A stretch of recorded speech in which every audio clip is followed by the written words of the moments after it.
आज के current affair शुरू करते हैं 5 अप्रैल।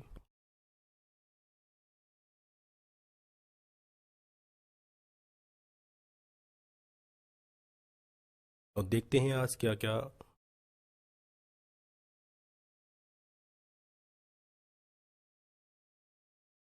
सबसे पहला प्रश्न है कि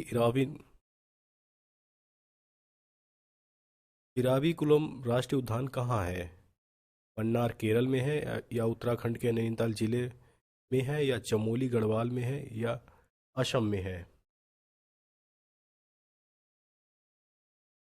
ऑप्शन नंबर इसका ए सही आंसर है।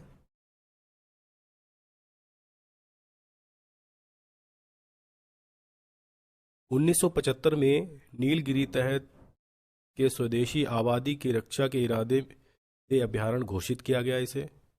इसमें अत्यधिक लुप्त प्राय बकरी हैं। 1978 में इसे पारिस्थितिकी जीव भू आकृति विज्ञान और जूलॉजिकल महत्व को देखते हुए इसे राष्ट्रीय उद्यान घोषित किया गया था। 12 साल में एक बार खिलने वाले फूल नीलकुरिंजी की भी यहाँ धरती है, यहाँ पर वह फूल उगते हैं। हिमालय के दक्षिण में सबसे ऊंची चोटी अनामुंडी यहाँ पर स्थित है। प्रकृति के प्रति उत्साहित लोग के पास ट्रेकिंग अभियानों और वन्य जीवों को देखने के लिए यह पर्याप्त अवसर यहाँ पर प्राप्त होता है।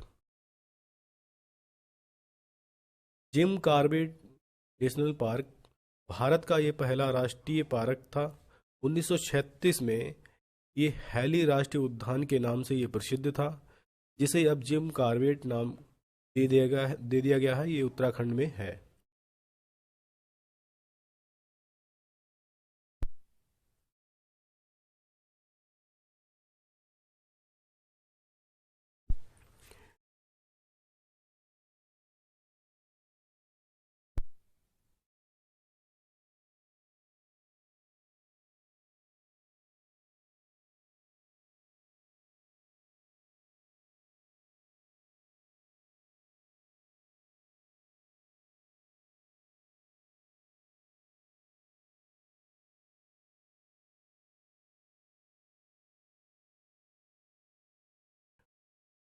और ये भारत का पहला राष्ट्रीय उद्यान है। नंदा देवी नेशनल पार्क ये भारत के उत्तराखंड राज्य चमोली गढ़वाल में स्थापित है। ये 1982 में इसकी स्थापना हुई थी। वन्य जीव नंदा देवी जैव मंडल में पक्षियों की लगभग 130 और तितलियों की लगभग 40 और मकड़ियों की लगभग 40 प्रजातियां यहाँ पाई जाती हैं। जानवरों में हिमालयी भालू और हिमालयी ताहर, कस्तूरी मृग और लंगूर, लोमड़ी, लाल लोमड़ी आदि यहाँ पर पाई जाती हैं।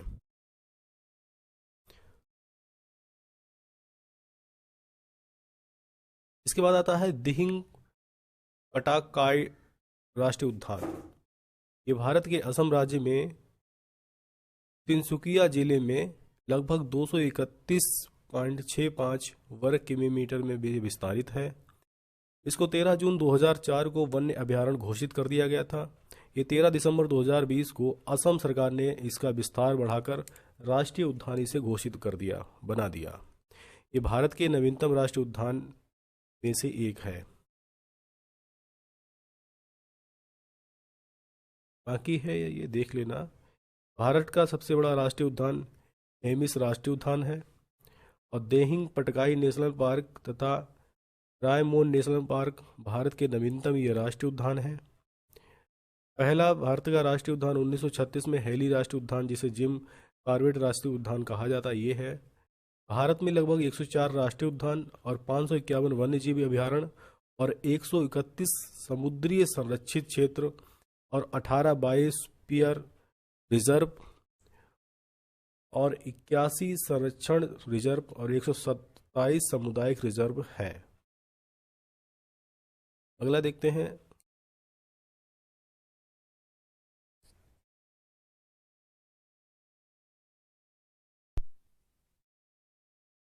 दूसरा प्रश्न आता है कि अंतर्राष्ट्रीय खान जागरूकता दिवस किस दिन मनाया जाता है। ये 4 अप्रैल को मनाया जाता है। इसकी इस बार की थीम है खदान कार्य इंतजार नहीं कर सकता। खदान कार्य इंतजार नहीं कर सकता, ये इसकी थीम थी। यूएनए जनरल असेंबली द्वारा ये 8 दिसंबर 2005 को इसकी घोषणा की गई थी। पहली बार ये 4 अप्रैल 2006 को ये मनाया गया था। संयुक्त राष्ट्र खान कार्रवाई सेवा का मुख्यालय न्यूयॉर्क में है और राष्ट्रीय माइन एक्शन सर्विस की स्थापना अक्टूबर 1997 में हुई थी और इसके प्रमुख एलेन कोहन हैं। अगला देखते हैं। हाल ही में से किसे आरबीआई ने कार्यकारी निदेशक के रूप में नियुक्त किया? दिनेश निगम को या दिनेश कुमार खरा को, सॉरी, नीरज निगम को या दिनेश कुमार खरा को या अमिताभ चौधरी या राजकमल वर्मा को?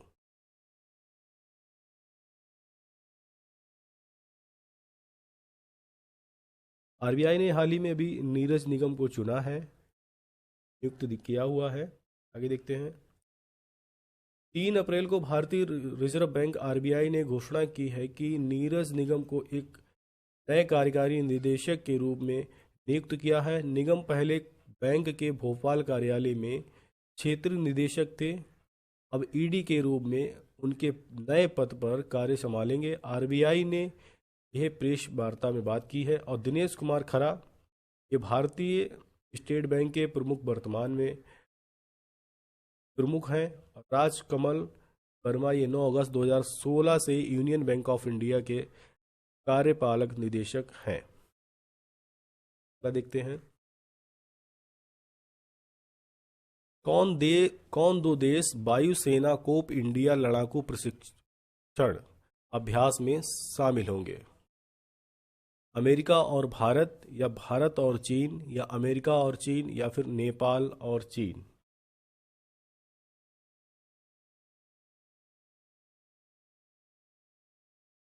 अमेरिका और भारत ये कोप इंडिया लड़ाकू प्रशिक्षण अभियान में शामिल होंगे। अगले हफ्ते रूस में बने भारत के सुखोई 30 लड़ाकू विमान अमेरिकी F-15 स्ट्राइक ईगल लड़ाकू जूटों के साथ लड़ाई करने वाले एक अभ्यास नामक कोप इंडिया में भाग लेंगे। कोविड-19 महामारी के कारण ये पिछला अभ्यास टाला गया था। अब ये 4 साल के अंतराल के बाद ये आयोजित हो रहा है। कोप इंडिया एक बार गेम श्रृंखला में है जो 2004 में ग्वालियर एयर स्टेशन में आयोजित एक लड़ाकू प्रशिक्षण अभ्यास के रूप में उत्पन्न हुआ।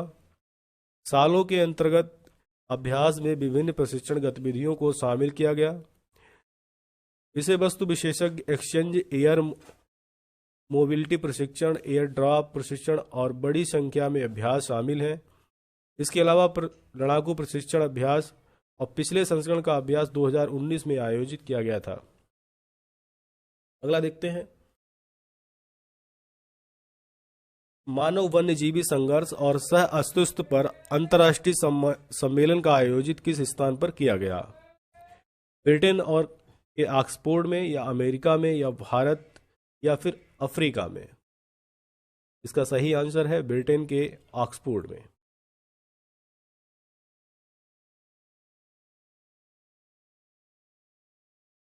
थोड़ा सा नोट कर लेते हैं। ब्रिटेन के ऑक्सफोर्ड में मानव वन्यजीवी संघर्ष और सह अस्तित्व पर अंतर्राष्ट्रीय सम्मेलन आयोजित किया गया था, जिसमें मानव वन्यजीव संघर्ष के मुद्दे का हल निकालने के लिए लगभग 70 देशों के हजारों कार्यकर्ता एकजुट हुए थे। 30 मार्च से 1 अप्रैल 2023 तक आयोजित इस सम्मेलन में पारिस्थितिकी, पशु व्यवहार, मनोविज्ञान, कानून, संघर्ष विश्लेषण, मध्यस्थता, शांति निर्माण, अंतर्राष्ट्रीय विकास और अर्थशास्त्र, मानव विज्ञान जैसे विभिन्न क्षेत्रों में विशेष शामिल हुए। अगला देखते हैं। Global leading approved rating list के अनुसार प्रथम स्थान किस नेता को प्राप्त रहा? नरेंद्र मोदी, भारत के प्रधानमंत्री को यह प्राप्त रहा। ये इसकी लिस्ट रही। Global leader approval rating list के भारत के प्रधानमंत्री को विश्व के लोकप्रिय नेता के रूप में शीर्ष नंबर 1 स्थान में प्राप्त मिला। केंद्रीय सूचना एवं प्रशासन और युवा कार्यक्रम एवं खेल मंत्री अनुराग सिंह ठाकुर ने एक ट्वीट के माध्यम से बताया कि पीएम मोदी 76% अनुमोदन रेटिंग के साथ विश्व के सबसे लोकप्रिय नेता बन गए हैं। महावीर जयंती 2023 कब मनाई गई? 4 अप्रैल को ये मनाई गई है, इसलिए ये डबल हो गया यहाँ पे।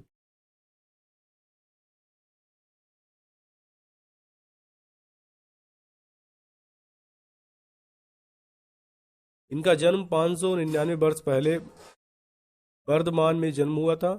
इनके पिता का नाम सिद्धार्थ और माता का त्रिशला था।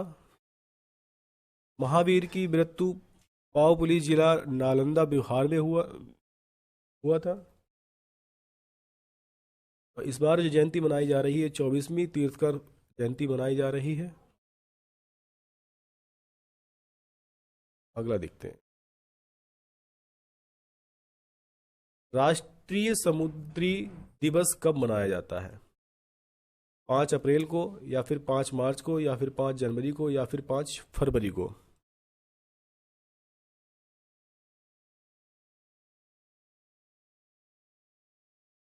5 अप्रैल को मनाया जाता है राष्ट्रीय समुद्री दिवस। इस बार 60वीं इसकी वर्षगांठ है। और इस बार की जो थीम है शिपिंग में अमृतकाल।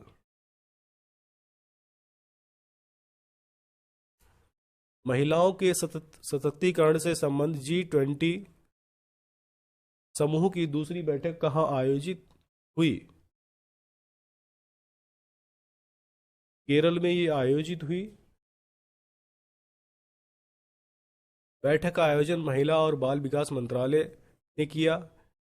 G20 सशक्तिकरण की महिला पहली बैठक का आयोजन आगरा में हुआ था। ये 11 से 12 फरवरी 2023 तक किया गया था। इसका उद्देश्य था शिखर सम्मेलन, रोड मैप व नीतियों को विकसित करने और समानता तथा महिलाओं के नेतृत्व वाले विकास को बढ़ावा देने के लिए साझा ताकतों को एक साथ लाने का अवसर प्रदान करता है। इसमें महिला उद्यमिता और समानता अर्थव्यवस्था दोनों के लिए जीत के अवसर, जमीनी स्तर सहित सभी स्तरों पर महिलाओं के नेतृत्व को बढ़ावा देने के लिए साझेदारी तथा शिक्षा, महिला सशक्तिकरण और कार्यबल में समान भागीदारी की कुंजी है। आज का लास्ट प्रश्न देखते हैं। भारत अपने किस पड़ोसी देश के साथ सीमावर्ती जयगांव के निकट पहली एकीकृत चेक पोस्ट स्थापित करेगा? नेपाल के साथ, या फिर भूटान के साथ, या फिर म्यांमार के साथ, या फिर पाकिस्तान के साथ? भूटान के साथ ये चेक पोस्ट स्थापित कर रहा है। भूटान नरेश जिम्मे खेसर नामग्याल वांगचुक ने कल नई दिल्ली में द्विपक्षीय बैठक की। विदेश सचिवालय विनय मोहन खन्ना ने कहा कि प्रधानमंत्री नरेंद्र मोदी ने भूटान के सामाजिक आर्थिक विकास में भारत के पूर्ण समर्थन को दोहराया और अतिरिक्त ऋण सहायता उपलब्ध कराने की बात कही।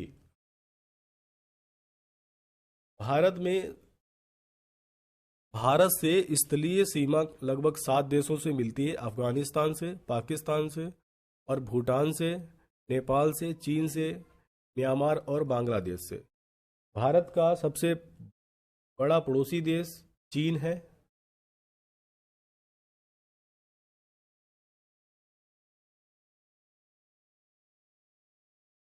ये थी आज की कुछ महत्वपूर्ण जानकारी और मिलते हैं हम अगले वीडियो के साथ। तब तक के लिए